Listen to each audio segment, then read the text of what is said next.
If you want to see the Amazon River, Iquitos is a good place to start. There's a Peruvian sound and an equatorial feel, 90 degrees, 95% humidity, and this is in the middle of the Peruvian winter.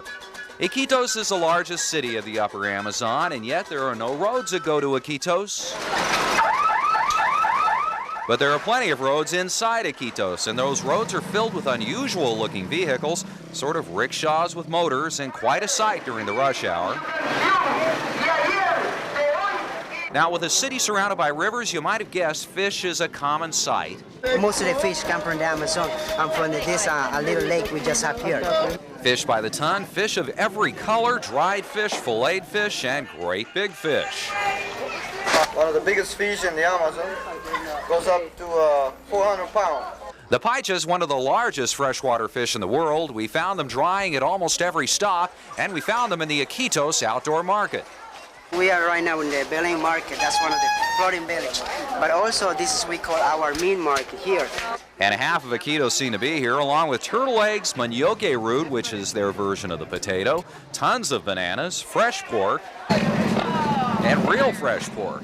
The Amazon chicken and rice was 45 cents, and for something to wash it all down, this is one of the special drinks of the Amazon. Made with aguate, which looks like a small pine cone and a favorite of certain Amazon dwellers. A special favorite for the girls. But my meals were waiting on the Rio Amazonas, the 100-year-old ship that would take the Eater family 300 miles down the Amazon.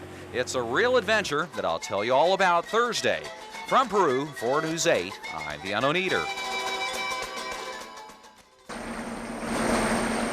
The Amazon is a river of many moods. A dramatic mood, the mood of ancient cultures,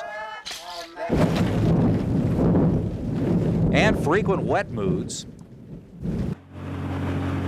It's a good place to stretch out and take life easy because the jungle takes care of its people. The jungle is very rich enough for feeding everyone. And it was a jungle that fed this hardy group of tourists that the Eater family joined on board the Rio Amazonas, a 100-year-old boat that does weekly tours of the western Amazon River. The food in the jungle, it's rice, bananas, and fish. In fact, everyone fished on the Amazon, from adults to kids. All you have to do is drop a line off the boat, and in seconds, there's something at the other end. There we go. We got one.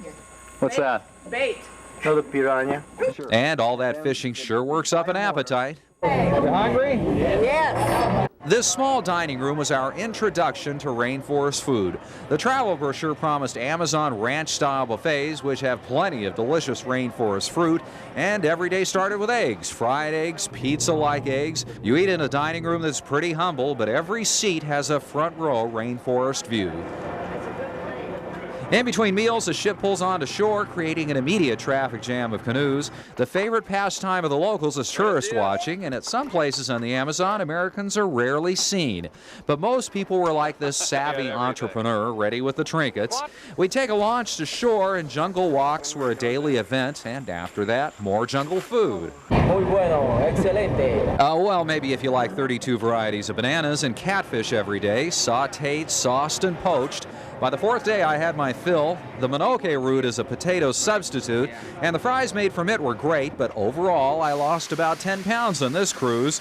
But when you visit the Amazon, you don't come for the food, you come for the grandeur. For News 8, I'm the Unknown Eater.